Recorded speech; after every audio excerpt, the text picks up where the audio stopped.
Thank you for the introduction. अब हम start करते हैं अपने कंपोजिशन स्कीम के बारे में। कंपोजिशन स्कीम के बारे में सबसे पहले मैं बता दूं आपको कि कंपोजिशन स्कीम का मेन मोटिव क्या था।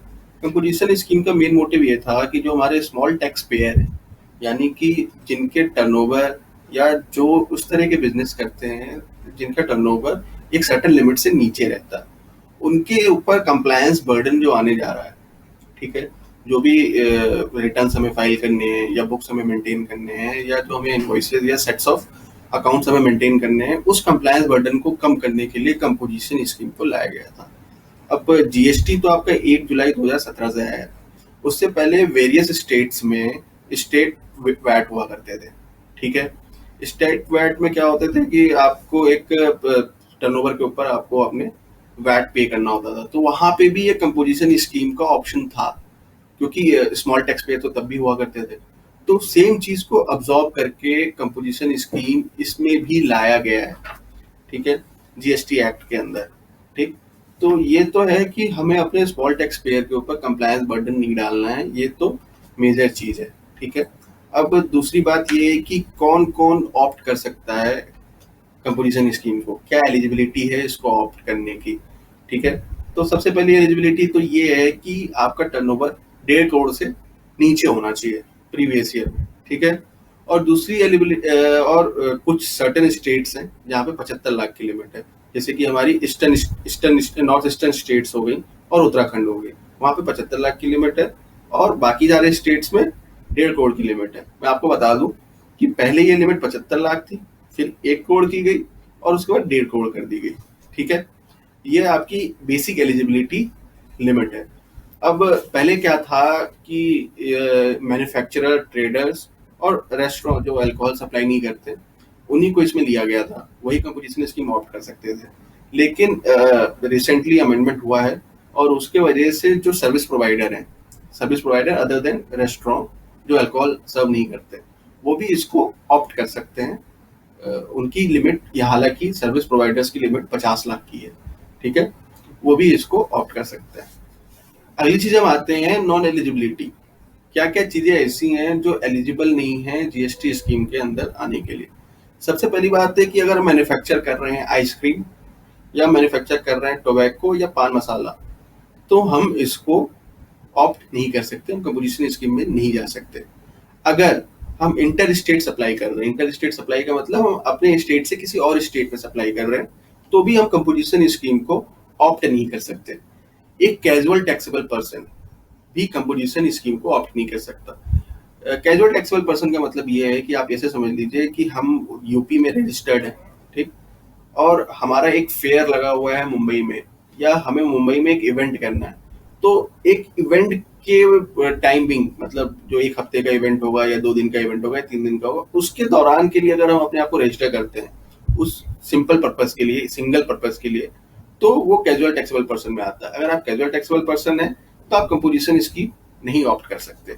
इसके अलावा अगर आप एक ऐसे डीलर हैं, ऐसे सप्लायर हैं जो ई कॉमर्स के थ्रू सप्लाई करते हैं, जैसे कि आपको पता होगा कि अमेजोन हो गया, फ्लिपकार्ट हो गया, जो सप्लायर्स को लिस्ट कराते हैं अपने यहाँ पे, ताकि जो कंज्यूमर है वहां पे प्रोडक्ट को देख सके और उनसे खरीद सके। अगर आप उस प्लेटफॉर्म के थ्रू अपने प्रोडक्ट को सेल कर रहे हैं तो आप इसको ऑप्ट नहीं कर सकते, ठीक है। ये होगी आपकी नॉन एलिजिबिलिटी। अब हम आते हैं condition for availing composition scheme के ऊपर। क्या क्या कंडीशन है, अगर हम कंपोजिशन स्कीम ऑप्ट कर रहे हैं तो हमें उसको पूरा करना है, ठीक है। पहली चीज तो ये है कि हम इनपुट टैक्स क्रेडिट नहीं ले सकते, ठीक है। कंपोजिशन स्कीम में क्या होता है कि एक सर्टेन परसेंटेज के ऊपर आपको टैक्स पे करना होता है। जब गवर्नमेंट ने आपको इतनी रिलीफ दी है तो इनपुट टैक्स क्रेडिट, यानी कि जो चीज आप सप्लाई कर रहे हो आगे, उसको खरीदने के लिए जो चीज आपने पे किया होगा जीएसटी, उसका इनपुट आप इसमें नहीं ले सकते, ठीक है। अब एक चीज और कंडीशन, इसके अलावा कंडीशन है कि वो जीएसटी, वो प्रोडक्ट्स जिसके ऊपर जीएसटी की एप्लीकेबिलिटी नहीं है, जैसे पेट्रोलियम प्रोडक्ट हो गए, तो उसकी अगर हम सप्लाई करते हैं तो भी हम कंपोजिशन स्कीम ऑप्ट नहीं कर सकते, ठीक है। अगर हम अपने इनवॉइस के ऊपर जीएसटी लगा के कंज्यूमर से कलेक्ट करते हैं तो भी हम कंपोजिशन स्कीम को ऑप्ट नहीं कर सकते। ठीक है।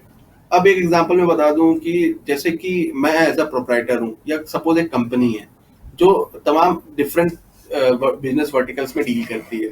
ठीक है, जैसे टेक्सटाइल हो गया, उसका रेस्टोरेंट भी हो सकता है। ठीक है, और भी तरह के सर्विस प्रोवाइड करता है वो। तो सबके उसने अलग अलग रजिस्ट्रेशन ले लिए। ठीक, तो उसके 3-4 रजिस्ट्रेशन हो गए सपोज। तो क्या ऐसा हो सकता है कि वो एक में ऑप्ट करे, एक में नहीं ऑप्ट करे, और एक में ऑप्ट करे, एक में नहीं ऑप्ट करे? ऐसा नहीं हो सकता। अगर उसको कंपोजिशन स्कीम ऑप्ट करना है तो उसको सारे रजिस्ट्रेशन में कंपोजिशन स्कीम ऑप्ट करना है। अगर सिंगल पैन पे आपकी जितनी भी रजिस्ट्रेशन है, हर रजिस्ट्रेशन पे आपको कंपोजिशन स्कीम को ऑप्ट करने ही करना है। ठीक है, ये हो गए conditions for availing composition scheme. अब मैं आपको रेट्स के बारे में बता देता हूँ। ठीक है, कंपोजिशन स्कीम्स में जैसे कि मैंने आपको पहले ही इंट्रोडक्शन के वक्त बता दिया था कि कंपोजिशन स्कीम में एक सर्टेन रेट के ऊपर हमें अपने टर्नओवर का पे करना होता है। ठीक है, सबसे पहले तो एक चीज मैं बता दूं कि टर्नओवर क्या होता है। जब हम कंपोजिशन स्कीम की बात कर रहे हैं, जो कि लिमिट 1.5 करोड़ और 75 लाख रिस्पेक्टिवली है, तो इसमें टर्नओवर से क्या मतलब है हमारा? टर्नओवर से हमारा मतलब है कि जो हम टैक्सेबल सप्लाई कर रहे हैं, या एग्जम्प्ट सप्लाई कर रहे हैं, या किसी तरह की भी हम सप्लाई कर रहे हैं, सारा एग्रीगेट होकर टर्नओवर बनेगा। ठीक है, ये तो हो गया हमारा केस। अब इसमें एक रिलीफ आई थी जिसमें ट्रेडर्स के लिए, ट्रेडर्स को उससे एक्सक्लूड कर दिया था। ट्रेडर्स को कैसे एक्सक्लूड किया था? उन्होंने कहा उस रिलीफ में ये था कि ट्रेडर अगर एग्जेम्प्टेड सप्लाई कर रहा है तो हम जो उसका टोटल टर्नओवर है उसमें एग्जेम्प्टेड सप्लाई को काउंट नहीं करेंगे, केवल टैक्सेबल सप्लाई को काउंट करेंगे। ठीक, तो यहाँ पे दो बाइफर्केशन हो गया टर्नओवर पे। अगर मैन्युफैक्चरर है, ठीक है, तो उसका टैक्सेबल प्लस एग्जाम्प्ट दोनों चीजों को कवर करेंगे। लेकिन अगर ट्रेडर है तो उसका केवल टैक्सेबल को कंसिडर करेंगे। ठीक है, ये हो गई हमारी टर्नओवर। अब एक टर्नओवर का सर्टेन परसेंटेज हमें जीएसटी पे करना है अगर हम कंपोजिशन स्कीम ऑप्ट करते हैं तो। In case of manufacturer and traders ये 0.5%, 0.5% एसजीएसटी, सीजीएसटी यानी कि स्टेट जीएसटी और सेंट्रल जीएसटी दोनों मिला के 1% बन जाता है। ठीक है, अगर हम रेस्टोरेंट हैं जो अल्कोहल सर्व नहीं करता तो 2.5% सीजीएसटी, 2.5% एसजीएसटी, टोटल मिला के 5% हो जाता है। अगर हम सर्विस प्रोवाइडर हैं, बशर्ते हमारा टर्नओवर 50 लाख से नीचे हो और हम रेस्टोरेंट के कैटेगरी के अलावा हो, ठीक है, तो हमारे लिए 3% और 3% सीजीएसटी, एसजीएसटी, टोटल मिला के 6%। ये हो गया हमारा रेट। ठीक है, अब हम आते हैं कि रिकॉर्ड्स क्या क्या मेंटेन करना होता है कंपोजिशन स्कीम को। जैसे कि मैं बता दूं कि आपको आईटीसी तो मिलनी नहीं है being under the composition scheme dealer, और तो इसलिए आपको आईटीसी के रजिस्टर या आईटीसी से रिलेटेड डिटेल मेंटेन नहीं करना है, ना ही आपको स्टॉक से रिलेटेड डिटेल मेंटेन करना है। ये आपका हो गया क्या रिकॉर्ड हमें नहीं मेंटेन करना है। इसके अलावा आपको सारी चीजें मेंटेन करनी है। आपने किसको सेल किया, बिल ऑफ सप्लाई क्या था, उसका क्या सीरियल नंबर था, इनवॉइस क्या थे, ये सारी चीजें आपको मेंटेन करनी है। अब देखिए, सबसे इंपॉर्टेंट एक्सपेक्ट मैं आपको बता दूं, सिंस कंपोजिशन स्कीम में क्या होता है कि आप आगे वाले से टैक्स नहीं वसूलते हैं, आप अपने टर्नओवर में से ही टैक्स पे करते हैं। ठीक, तो आप टैक्स इनवॉइस तो इशू नहीं कर सकते, तो इसमें हम क्या इशू करते हैं? इसमें हम बिल ऑफ सप्लाई इशू करते हैं। बिल ऑफ सप्लाई इशू करते हैं। बिल ऑफ सप्लाई में क्या क्या चीजें होती हैं? बिल ऑफ सप्लाई में आपका नाम, आपसे रिलेटेड जो रजिस्ट्रेशन नंबर है वो, आप कंपोजिशन स्कीम डीलर हैं वो लिखा होगा, किसको सेल कर रहे हैं, क्या सीरियल नंबर है, वो भी सीक्वेंसुअल होना चाहिए, मतलब एक सीक्वेंस में चलना चाहिए सीरियल नंबर जो भी है। जो सामान आप बेच रहे हो उसका एचएसएन होना चाहिए, उसका अमाउंट होना चाहिए, कितने बेच रहे हैं टोटल, और आपके सिग्नेचर होना चाहिए। ये आपके बिल ऑफ सप्लाई में। फिर से मैं बता दूं, सबसे इंपॉर्टेंट एक्सपेक्ट क्या है इसमें कि कंपोजिशन स्कीम में आप टैक्स इनवॉइस इशू नहीं कर सकते। ये बेसिक है। ठीक है, तो टैक्स इनवॉइस नहीं इशू कर सकते तो बिल ऑफ सप्लाई। रीजन क्या है? क्योंकि हम टैक्स कलेक्ट नहीं कर सकते, हमें अपने टर्नओवर के ऊपर से कलेक्ट करना है। ठीक है, अब एक चीज और इसमें इंपॉर्टेंट आती है कि हम कंपोजिशन स्कीम कब ऑप्ट कर सकते हैं, कब अपने आप को कंपोजिशन स्कीम में रजिस्टर करा सकते हैं। तो देखिए, इसमें दो सेग्रीगेशन में कर देता हूँ। एक तो आपने नया रजिस्ट्रेशन लिया है, एक आपका ऑलरेडी रजिस्ट्रेशन है और आपको कंपोजिशन स्कीम में जाना है। अगर आपने नया रजिस्ट्रेशन ले रहे हैं तो जिस वक्त आप रजिस्ट्रेशन ले रहे हैं उसी वक्त आप कंपोजिशन स्कीम को ऑप्ट कर सकते हैं। ठीक है, जीएसटी REG 1 होता है जो रजिस्ट्रेशन का फॉर्म होता है, उसी में आप जाके क्लिक कर लीजिए और आप कंपोजिशन स्कीम वहीं पे ऑप्ट कर सकते हैं। अगर आप ऑलरेडी रजिस्टर्ड डीलर हैं और आपको कंपोजिशन स्कीम ऑप्ट करना है, ठीक है, तो आपको फाइनेंशियल ईयर स्टार्ट होने से पहले कंपोजिशन स्कीम को ऑप्ट करना है।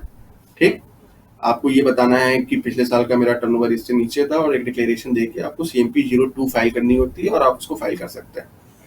अब क्या है कि आप एक रेगुलर डीलर थे, अब आपको कंपोजिशन में आना है, तो आपको क्या करना पड़ेगा? देखिए, जब आप रेगुलर हैं अभी, तो आपके पास कुछ प्रोडक्ट्स होंगे जिस पे आपने इनपुट क्लेम किया होगा। ठीक है, कुछ ऐसे प्रोडक्ट्स, कुछ ऐसे मशीनरीज होंगी, फिक्स एसेट्स होंगे जिस पे आपने इनपुट क्लेम किया होगा। ठीक, अब आगे तो आप इनपुट क्लेम नहीं कर सकते। ठीक, तो जो प्रोडक्ट आपके ऑलरेडी आपके पास हैं, स्टॉक में आपके पास हैं, और जो फ्यूचर में जाने वाले हैं, जो कंपोजिशन में भी आप जब ले जाएंगे तो उसकी ट्रेडिंग होती रहेगी, तो उस पे जो इनपुट आपने क्लेम किया है उसका रिवर्सल करना पड़ेगा आपको। तो ITC 03 एक फॉर्म होता है जिसमें उसकी पूरी डिटेल आपको देनी पड़ेगी कि ये प्रोडक्ट हमारे पास इस समय एग्जिस्टिंगली है, इसका इनपुट हमने लिया था, इसको हम रिवर्स कर रहे हैं। जो भी आपका क्रेडिट लेजर होता है उसमें जो भी क्रेडिट बचेगा इसके बाद वो लैप्स हो जाएगा, वो आप फ्यूचर में क्लेम नहीं कर सकते। ठीक, ये तो हो गया हम कंपोजिशन स्कीम कैसे ऑप्ट करेंगे।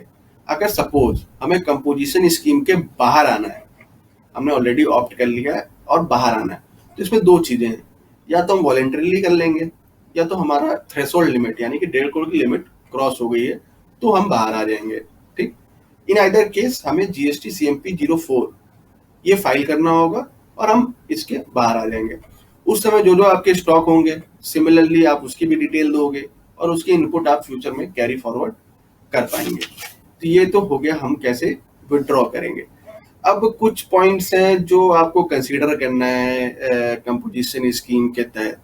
जैसे मैं ऑलरेडी आपको बता चुका हूँ कि जब आपको ऑप्ट करना है तो फाइनेंशियल ईयर स्टार्ट होने से पहले आपको ऑप्ट करना है और CMP 02 में ऑप्ट करना है। ठीक है, टैक्स इनवॉइस आप इशू नहीं कर सकते, बिल ऑफ सप्लाई आपको इशू करना है, और जहां भी आप अपना बोर्ड लगाएंगे या आपके नाम को डिस्प्ले होगा वहां पे आपको एक चीज ये लिखना है कि आप एक कंपोजिशन डीलर हैं। ठीक है, ये हो गए इंपॉर्टेंट पॉइंट जो आपको कंसीडर करना है। रिटर्न क्या क्या भेजना होता है कंपोजिशन डीलर को? तो रिटर्न में बता दूं, दो तरह के रिटर्न भेजने हैं, एक तो क्वार्टरली है, एक आपका एनुअल है। मैं आपको थोड़ा सा एक्सप्लेन कर सकता हूँ। तो ये है कि GST में क्या होता है कि नॉर्मल जो होते हैं उनको तीन रिटर्न भेजने होते हैं। इनफैक्ट एक GSTR 1 होता है, एक GSTR 3 भी होती है, एक एनुअल रिटर्न होती है, और मंथली भी जाती है कुछ केसेस में।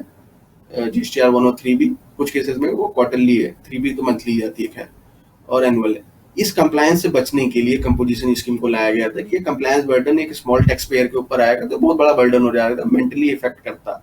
ठीक है, साइकी को इफेक्ट करता है बिजनेसमैन के कि ये बहुत बड़ा कंप्लायंस है, और जब फियर आता है तो, और जब बर्डनसम लगने लगता है तो क्या होता है, इवेजन करने की भी लोग सोचते हैं। तो उस चीज को अवॉइड करने के लिए गवर्नमेंट ने कहा कि हम कंपोजिशन स्कीम को इंट्रोड्यूस करते हैं जिसमें हम बहुत सिंप्लिसिटी रखेंगे, फॉर्म्स में भी सिंप्लिसिटी रखेंगे, रिटर्न में भी सिंप्लिसिटी रखेंगे, और बहुत आसान तरीके से आप एक टर्नओवर के ऊपर एक सर्टेन परसेंटेज दीजिए और आपका कंप्लायंस कंप्लीट हो गया। ठीक है, तो इसलिए इसमें क्वार्टरली फॉर्म्स हैं। ठीक है, GSTR CMP 08 है जो आपको क्वार्टरली फाइल करना है। ठीक, और एक GSTR 4 है जो आपको एनुअल फाइल करना है। ठीक है, अभी रिटर्न्स को मैं अभी आपको आगे एक्सप्लेन करूंगा कि कैसे रिटर्न्स क्या जाते हैं, उसको दिखाऊंगा मैं आपको रिटर्न्स क्या जाते हैं। जैसे कि ये है कि GSTR CMP 8, इसमें बेसिक है आपका फाइनेंशियल ईयर, क्वार्टर, कुछ क्वार्टर के लिए भेज रहे हैं, अपना नाम, फर्म का नाम, GSTN नंबर, ये सारी चीजें आप डालेंगे, और एक उसके बाद एक समरी है जिसमें आपको डालना है कि आपका टर्नओवर क्या था इस पीरियड में, किस रेट पे वो टैक्स होगा, और एक आपका टोटल टैक्स कैलकुलेट होके आ जाता है। उसके बाद आप उसको वहीं से चालान कम रिटर्न पे करते हो और आपका रिटर्न फाइल हो जाता है। ठीक है, बहुत सिंपल है, बहुत बेसिक इन्फॉर्मेशन देनी है, कोई ज्यादा इन्फॉर्मेशन नहीं देनी है, आराम से रिटर्न फाइल हो जाता है। ठीक है, ये हो गया आपका GSTR CMP 08 जो आपको क्वार्टरली फाइल करना है, और हर क्वार्टर खत्म होने के अगले महीने के 18 तारीख को आपको फाइल करना होता है। इसके बाद आता है GSTR 4। अब GSTR 4 आपको एनुअल फाइल करना है। ठीक है, ये भी कुछ नहीं है, बहुत सिंपल है, सारे डिटेल आ जाएंगे आपकी, फाइनेंशियल ईयर, नाम, पता आपके, और जो आपके GSTN नंबर है, वो सारी चीजें, और उसके बाद जो भी आपने CMP 08 में फाइल किया है जो 4 क्वार्टर में, उसको कंपाइल करके एक सिंगल रिटर्न बन जाता है। ठीक, जो आप एनुअली फाइल कर देते हो। इसमें क्या क्या इन्फॉर्मेशन आती है, जो जो आपने CMP 08 में इन्फॉर्मेशन दी है सारी चीज़ें कंपाइल होकर आ जाती हैं कि क्या क्या कितना टर्नओवर था, किस रेट पे टैक्स होना चाहिए था, और क्या आपका टैक्स है और कितना आपको टैक्स पे करना था और कितना आपने पे किया, उसकी कंपैरेटिव बन के आ जाती है और आपको उसको फाइल करना होता है। इसको भी बहुत बेसिक रखा है क्योंकि कंप्लायंस का बर्डन नहीं डालना है। ये एक बेसिक कॉन्सेप्ट था कंपोजिशन स्कीम के बारे में।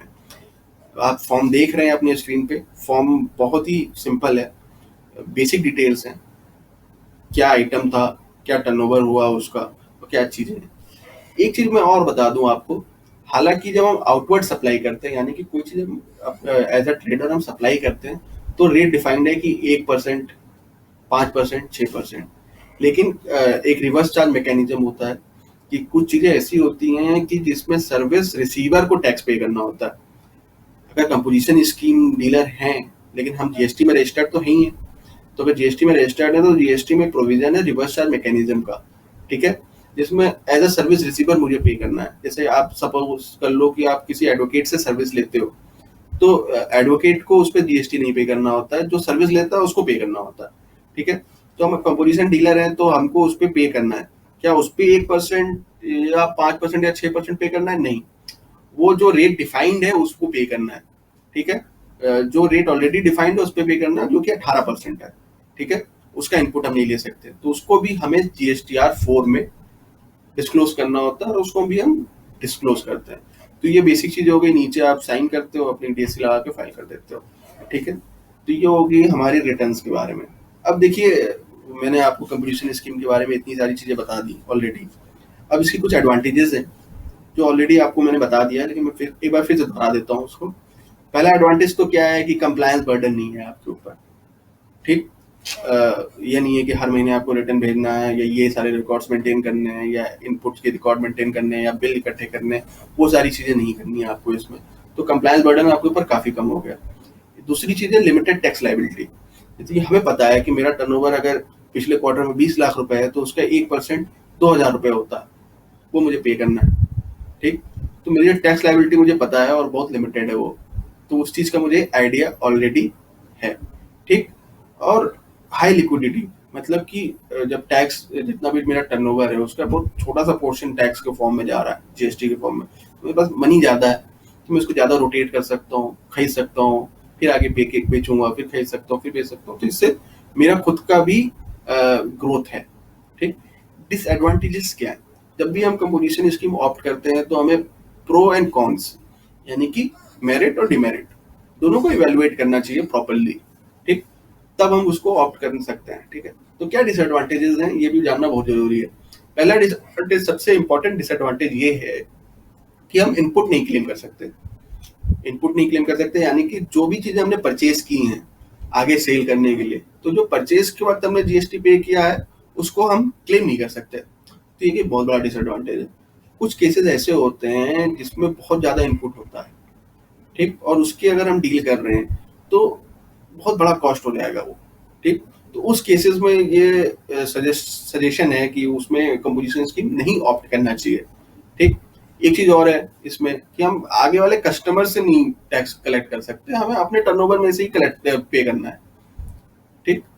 तो ये मेजर डिसएडवांटेजेस हैं, ठीक। तो जब भी हम कंपोजिशन स्कीम हमें ऑप्ट करना चाहिए, नहीं ऑप्ट करना चाहिए, इसके एवेल्युएशन के वक्त हमें मेरिट डिमेरिट दोनों को देखना चाहिए, ठीक, और दोनों को प्रॉपर्ली इवेल्युएट करना चाहिए। Composition scheme is a good scheme, उससे कंप्लायंस कम होता है, लेकिन in some cases it can also give you losses, ठीक है।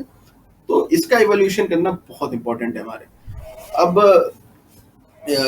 कुछ मिसलेनियस पॉइंट्स हैं, कुछ इश्यूज हैं जिसको डिस्कस कर लेते हैं। जैसे कि सपोज मैं एक रजिस्टर्ड टैक्स पेयर हूँ, जीएसटी टैक्स पेयर हूँ, तो क्या मैं साल के कभी भी कंपोजिशन स्कीम में आ सकता हूँ? तो आंसर है नहीं, हमें साल के शुरुआत में ही आना है, ठीक है। अगर हम कंपोजिशन स्कीम से बाहर जा सकते हैं साल के बीच में कभी भी, हाँ, वो हम जा सकते हैं, ठीक है। अब हम जब बाहर जा रहे हैं तो जो भी हमारे पास स्टॉक है उसको हमने खरीदा होगा, ठीक, उस पर इनपुट होगा। जब तक हम कंपोजिशन स्कीम में थे उसका इनपुट नहीं ले सकते थे, लेकिन जब हम बाहर जा रहे हैं तो क्या हम उसका इनपुट ले सकते हैं? हाँ, उसका इनपुट हम ले सकते हैं, ठीक है। अब एसीजेड एक होता है, जैसे कि सबसे पहले मैं बता दूं कि कंपोजिशन स्कीम ऑप्ट करने की पहली कंडीशन यही थी कि आप इंटर स्टेट सप्लाई नहीं कर सकते। एसईजेड जो होता है, स्पेशल इकोनॉमिक जोन होता है, उसको भी ये माना जाता है कि वो डिफरेंट स्टेट है, उस पर भी आईजीएसटी का लगता है सप्लाई करते हुए। तो जब एसईजेड को दूसरा वही माना जाता है, तो हम उस पर जब भी सप्लाई करेंगे तो कंपोजिशन स्कीम हम ऑप्ट नहीं कर सकते। ठीक है। अब एक बहुत बड़ी DSTR4 जो एनुअल रिटर्न जाती है, तो उसमें लोगों का बहुत बड़ा मिसकंसेप्शन है कि उसमें इनवॉइस वॉइस डिटेल जानी होती है, आपको हर इनवॉइस की डिटेल जानी होती है। नहीं, ऐसा नहीं है। हर इनवॉइस की डिटेल ही जानी होती है तो कंप्लायंस बर्डन कम कहाँ से होता। जब कंपोजिशन स्कीम लाया गया था तो उसका बेसिक ही यही था कि आपको कंप्लायंस बर्डन कम करना है टैक्स पेयर का, तो इसलिए हर इनवॉइस की डिटेल नहीं जाती। जो आप क्वार्टरली रिटर्न भेजते हो उसी को कंसोलिडेट करके एक सिंगल रिटर्न चलाया जाता है। कोई ऐसी कंप्लायंस बर्डन नहीं आती GSTR4 के ऊपर। क्या कॉन्सिक्वेंसेज हैं अगर हम वायलेशन करते हैं कोई कंपोजिशन स्कीम का? तो कॉन्सिक्वेंसेज वही हैं कि जो आपको बेनिफिट मिला है कंपोजिशन स्कीम का, उससे आपको रिट्रैक्ट कर दिया जाएगा और जो नॉर्मल टैक्सेस थे वो आपको पे करने पड़ेंगे। ठीक। तो जो भी कंडीशंस हैं कंपोजिशन स्कीम की, जो आपको रेगुलरली फॉलो करनी है, अगर कहीं से भी आप उसके कंडीशंस को सेटिस्फाई नहीं करते या फॉलो नहीं कर पाते, तो बहुत बड़ी वो आपको ऊपर बर्डन आ सकती है कि आपको टैक्स पे करना पड़ जाएगा उस पर नॉर्मल रेट पे with interest and penalties and everything. ठीक है। This was my session. Thank you. I hope मैंने आपको कुछ क्वालिटी इनपुट्स दिए होंगे कंपोजिशन स्कीम के बारे में। Thank you. Thank you, Ashwini sir, for the wonderful presentation by you on composition scheme. Sir कुछ सवाल है इससे रिलेटेड कॉम्पोजिशन स्कीम से। सबसे पहले आपने बताया था कि इस पे 1.5 सीआर की एक लिमिट होती है एग्रीगेट टर्नओवर की। सर एग्रीगेट टर्नओवर हम लोग कैसे कैलकुलेट करते हैं और इसमें क्या क्या चीज़ें इंक्लूड होती हैं और क्या एक्सक्लूड होता है इसमें से? देखिए, जीएसटी आयुष, देखो जीएसटी एक्ट जो है उसमें जो टर्नओवर का डेफिनेशन दिया गया है, उसमें टर्नओवर के डेफिनेशन में ये कहा गया है कि जो भी टैक्सेबल सप्लाई करते हैं प्लस जो एग्जेम्प्ट सप्लाई है, दोनों को जोड़ के टर्नओवर बनाया जाता है। ठीक। यहाँ पे रिवर्स चार्ज को एक्सक्लूड करके बाकी दोनों चीजों को जोड़ के हमारा टर्नओवर बनता है। अब क्या था कि कुछ ट्रेडर्स ऐसे हैं, जैसे कि तुम्हारा जनरल स्टोर का एग्जांपल ले लेता हूँ मैं। तो जनरल स्टोर में क्या होता है कि काफी चीजें एग्जेम्प्ट हैं, कुछ चीजें टैक्सेबल हैं, तो उनका थ्रेशोल्ड लिमिट निकल जाता था और उनको एग्जेम्प्ट पे भी टैक्स पे करना पड़ता था। तो इस बर्डन को हटाने के लिए गवर्नमेंट ने क्या किया कि ट्रेडर्स के लिए टर्नओवर का डेफिनेशन मॉडिफाई कर दिया कि जो ट्रेडर्स हैं उनके लिए टर्नओवर का डेफिनेशन ये है कि वो केवल टैक्सेबल सप्लाई को वहां पे काउंट किया जाएगा, एग्जाम सप्लाई को वहां पे काउंट नहीं किया जाएगा। हालांकि मैन्युफैक्चरर जो है उनके में दोनों चीजों को काउंट किया जाएगा। यानी कि एज अ मैन्युफैक्चरर अगर आप टैक्सेबल और एग्जाम सप्लाई दोनों कर रहे हैं और आपने कंपोजिशन स्कीम को ऑप्ट कर लिया है, तो आपको टैक्सेबल प्लस एग्जेम्प्ट दोनों के ऊपर आपको टैक्स पे करना पड़ेगा। ओके, ठीक है, थैंक यू। एंड मेरा दूसरा सवाल इसमें ये है अश्विनी सर कि कोई भी कॉम्पोजिशन डीलर है, अगर वो उसके मल्टीपल स्टेट पे बिजनेस है, तो क्या वो एक स्टेट पे रजिस्ट्रेशन ले सकता है और बाकी में नहीं? देखो क्या है कि अगर मेरा एक सिंगल पैन है और हम जीएसटी में रजिस्ट्रेशन जो है वो स्टेट वाइज इवेंट है। ठीक है। कि अगर मेरी कंपनी लखनऊ की है और मेरे ब्रांचेज आपके भोपाल में भी हैं, जयपुर में भी हैं, तो मुझे हर जगह पे रजिस्ट्रेशन लेना पड़ेगा। ठीक। सिंगल पैन में सिंपल सा है कि अगर आपके एक सिंगल पैन है और आपके जितने भी रजिस्ट्रेशन है, या तो आप सब में ऑप्ट करोगे या तो आपको किसी में नहीं मिलेगा। यानी कि अगर मैं लखनऊ में और भोपाल में और जयपुर में है, तो मैं हर जगह कंपोजिशन स्कीम को ऑप्ट करूंगा। अगर मैं किसी भी जगह ऑप्ट नहीं करता हूँ तो मुझे कंपोजिशन स्कीम के बेनिफिट्स नहीं मिलेंगे। ओके सर, जैसे आपने बताया था कि कॉम्पोजिशन डीलर के लिए सबसे बड़ी कंडीशन होती है कि वो इंटर स्टेट सप्लाई नहीं कर सकता, तो क्या वो इंटर स्टेट प्रोक्यूरमेंट कर सकता है गुड्स का? क्या वो दूसरे स्टेट से मंगवा सकता है अपने गुड्स आगे बेचने के लिए? देखो, इसमें दो चीजें हैं। जब हम रजिस्टर करते हैं, ठीक, कंपोजिशन स्कीम में, तो उस समय की कंडीशन ये है कि कोई भी आपके पास स्टॉक उस समय जो पड़ी हुई है, ठीक, वो इंटर स्टेट परचेज ना हुई हो। ठीक है। वो तो वहां बोला हुआ है, लेकिन जब हम रजिस्टर हो गए कंपोजिशन स्कीम में, उसके बाद वो साइलेंट है। उसके बाद ऐसा कहीं नहीं लिखा है कि हम इंटर स्टेट प्रोक्योरमेंट नहीं कर सकते। ठीक। इंटर स्टेट सप्लाई के ऊपर रेस्ट्रिक्शन है। रजिस्ट्रेशन से पहले अगर हमारे पास कोई स्टॉक है जो इंटर स्टेट परचेज किया है तो हमारे पास रेस्ट्रिक्शन है, लेकिन once we are registered we can procure. That is my opinion. Okay sir, जैसे कि ड्यूरिंग द ईयर जो हमारी लिमिट थी 1.5 करोड़ की, ड्यूरिंग द ईयर हम लोग वो 1.5 करोड़ को एक्सीड कर जाते हैं, तो उसके क्या कॉन्सिक्वेंसेज होंगे और उसको कैसे डील करेगा कॉम्पोजिशन डीलर? जैसे ही आप 1.5 करोड़ की लिमिट आपकी क्रॉस हो जाती है तो डेफिनेटली आपका विड्रॉल होना चाहिए कंपोजिशन स्कीम की। तो उस डेट के बाद से जिस दिन भी जिस इनवॉइस नंबर पे भी आपका टर्नओवर एक्सीड हो गया, उसके तुरंत बाद से आप नॉर्मल टैक्स पेयर बन जाते हैं, ठीक। और आपको इन्फॉर्म भी करना होता है GSTR CMP 04 में कि हम अब इस स्कीम से बाहर आ चुके हैं, ठीक है। इन केस अगर आप साल के दौरान आपका हो जाएगा तो ऑब्वियसली आप इन्फॉर्म करोगे, और जो भी स्टॉक था आपके पास लाइन था उस पर जो भी इनपुट था आपको आगे क्लेम करना है, तो आप ITC 03 फाइल करेंगे और उसमें अपनी डिटेल वगैरह देंगे आप, और जो भी इनपुट उसमें पड़ा हुआ था वो आप आगे जाके क्लेम कर सकते हैं।